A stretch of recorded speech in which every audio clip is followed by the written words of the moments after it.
Hey everyone, it's Jakov, and I'm here today with a video ranking all the Polearm infantry units in Total War The Dawnless Days. Before we get started, let's break down what the Dawnless Days is, that being a mod for the game Total War Attila, mod linked in the description of course, completely overhauling the game and basing it off of the world of Lord of the Rings. In previous videos, I looked at and compared the sword infantry units in the mod as well as spear infantry, ranking them in terms of how useful they are, using their statistics, availability, and abilities to determine their rankings. In this video, we'll be doing the same thing, but instead with polearm infantry, somewhat heavier troops that are distinguished by their lack of shields and use of large two-handed polearms like halberds, generally being very much offensive-oriented support units rather than the backbones of armies. At the end of the video, the charts that I use to compare their qualities will be shown.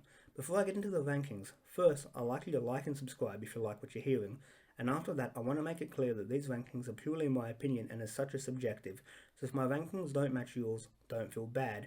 That said, I'd love to hear your thoughts on the units in the comments. All up, the mod, as of version 0.6.0, currently has 11 different polearm infantry units spread across its various factions, although that may be subject to change in the future, as are these rankings. That said, let's start the rankings. Taking the medal for last place, we have quite a unique unit all things considered, the Tomb Wardens of Erebor. Polearm units in general are known for being fairly offensive units who can fight in formation to defend against enemies, but who can break out of formation to essentially become shock infantry. The unit type also known for being massively vulnerable to ranged units due to their lack of shields. When you have a unit that can only be recruited to a maximum strength of 1 per army, such as the Tomb Wardens, it becomes very clear that this unit is at the end of the day nothing more than an excellent target for enemy ranged forces to destroy. This is made all the more clear when you realise that these gold tier 4 heavy polearm infantry are not only the most expensive unit in this ranking video, but also tied in the Erebor roster for the most expensive unit, being a potential general. Combine a one-of unit which is incredibly expensive that is likely to be a general whenever fielded, with the natural weakness of polearm infantry to ranged troops, and you have a quite literal golden target that due to its limitations will be shot to pieces before it can properly be deployed. Overall, I view this unit as a white elephant in the Erebor roster that all things considered isn't worth using, not even capable of being an elite core of offensive troops in your armies. Making it to the top 10, which isn't that much of an achievement given there's only 11 polearm units in the mod, we have the Horde Guardians, gold tier 4 heavy polearm infantry found in the Woodland Realm roster. These are the sole polearm unit in that faction, being a pretty mediocre unit as far as I'm concerned despite their elite status. While this unit scores higher than the previous unit due to actually being able to be fielded in numbers larger than 1, it suffers from the limitation put on gold tier units of only having 3 units per army, meaning it can't be amassed the way other units in this video can. However, because the faction that this unit hails from is fairly skeletal when it comes to a roster, the importance of this unit skyrockets as Woodland Realm players can't often afford to not field these troops due to their usefulness as assault infantry. Because of that, it's forced into a role where due to its unit limitation, it can't be as extensively fielded in your armies as required. This being compounded by the fact that it's the cheapest general option available for the faction by a large amount, meaning it will most likely be picked as a general, leaving you with only 2 to use on your front lines. The unit being a fragile general too due to its poor defense against ranged units, lacking the speed of cavalry to escape their enemy. Given that this is the sole polearm unit the faction can field, the only really positive thing I can say about it is that it will be seeing a lot of service. Scoring just better than the Horde Guardians are the Prince's Coast Guard, a silver tier 2 medium polearm infantry unit found in the Gondor roster. These guys suffer from their faction's fiefdom system, where a significant number of that faction's units, be they elite or not, have limits placed on their numbers. These guys too only being able to be recruited to a max strength of 3, despite being mid-tier troops. Overall, they perform somewhat adequately for their cheap price, but because Gondor is a faction that is very much fleshed out, these troops aren't quite as necessary as some of the other factions being ranked today. As mediocre as they come, there are far better units coming up. Taking the 8th position are the Underground Wardens of the Goblins. The reason why these silver tier 2 light polearm infantry score higher than the previous units is because they're a good combination of a cheap yet fairly effective unit that's broadly equivalent to the Prince's Coast Guards, but has no limit on recruitment, meaning they can be used en masse against enemy factions who mostly lack polearm infantry at such a low tier. Because their faction lacks any meaningful spear units, these troops will be forced to make up the core of your armies and in doing so help broaden both its offensive and defensive capabilities. The unit's large size also helping to insulate it against the greatest threat to polearm infantry, ranged units. Beating out the Underground Wardens are the sole polearm unit fielded by the Dale faction, the Lake Town Guards. This Silver Tier 3 medium polearm infantry unit is an all-around balanced unit for its price point that can fight off lesser enemies with ease but also hold its own against equivalent and even superior units, which is good given this is the only polearm unit the faction has available. True, the unit is let down by its recruitment limitation, meaning only 3 are available. However, it works nicely as a good priced defensive unit that boosts the power of the defensive-oriented Dale, taking up the role of shock infantry too due to the faction's lack of that type of unit, being the spearhead of their army. While the unit does have the upside of being the cheapest general by far that the faction can field, because it's so useful it's more likely to be deployed in strength on the front lines, with other generals being chosen, which is good, meaning that the offensive tip of your forces can be massed together to increase their lethality. Missing out on the top 5 just barely are the Guards of the Teeth. Expensive gold tier 4 heavy polearm infantry, these Mordor troops like all tier 4 units are restricted in numbers, 3 being allowed in an army at max. The cheapest general that faction can field, the unit is all around highly tough and devastating, being as arrow resistant as they come, meaning the great threat of ranged units is highly decreased in their case.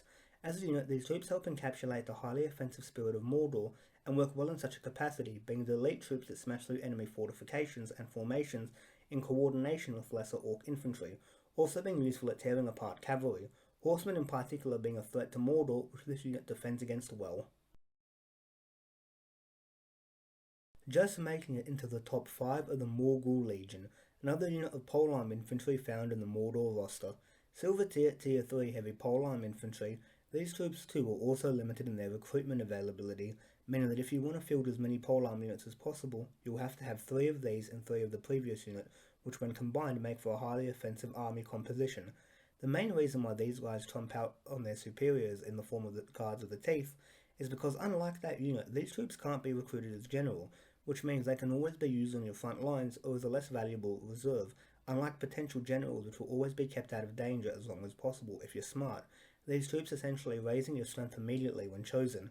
Combine that with the far cheaper price of these troops and their pretty good stats which rival some of their slightly more expensive equivalents in other rosters, and these troops take higher place, although because they are limited in numbers, they by default score lower than some of the competition. Making it into the top 5 and missing out on the top 3 are the Noldorin Nobles of Lindon, the second most expensive unit in this video and the smallest in terms of unit size. These gold tier 4 heavy polearm infantry are overall a superb unit when it comes to their combat capabilities, as is to be expected of the most elite caliber of elves, having by far the best stats of any unit we've looked at. True, the unit has a typical limit placed on it like all tier 4 units, which makes it impossible to be amassed. However, given how empty the Lindon faction is when it comes to units in its roster, any unit whatsoever is a major boon, especially such an elite, highly destructive unit that puts in major work carving through enemies, meshing excellently with the faction and raising its overall strength and range of units, really being the only polearm unit the faction requires, although it will be nice to see the faction expanded in future updates. Claiming the bronze in this ranking video, the ironically named Goblin Spear Warriors of the Goblin faction stand tall, or at least as tall as they can given their short stature. While their name suggests that these troops are spear infantry, in truth they are polearm infantry, specifically silver tier 3 medium polearm infantry that have the great strength of having no limits on recruitment, meaning these are the first professional polearm units that can be used in large numbers that we've seen today. Much as with the underground wardens, these troops will make up the bulk of goblin armies in higher tiered builds, forced to be their equivalent of professional spearmen. While they can't perform quite the role of spearmen, they can make up your main battle line, although in their case it will be to breach enemy spear walls rather than hold them off, their stats being fairly good for their price in spite of their orcish heritage. Overall, a very useful unit that makes the goblins that much hardier and capable of contending with tougher enemies. Taking silver are the Loke Rim Halberdiers of the Easterlings. Silver tier 3 medium polearm infantry, these are the only unit in that category that the faction has available, but more than rise to meet the challenge, having great all-around stats while being capable of being used in large numbers, this unit being a major part of professional Easterling armies, working in lockstep with their infantry legions to overwhelm foes.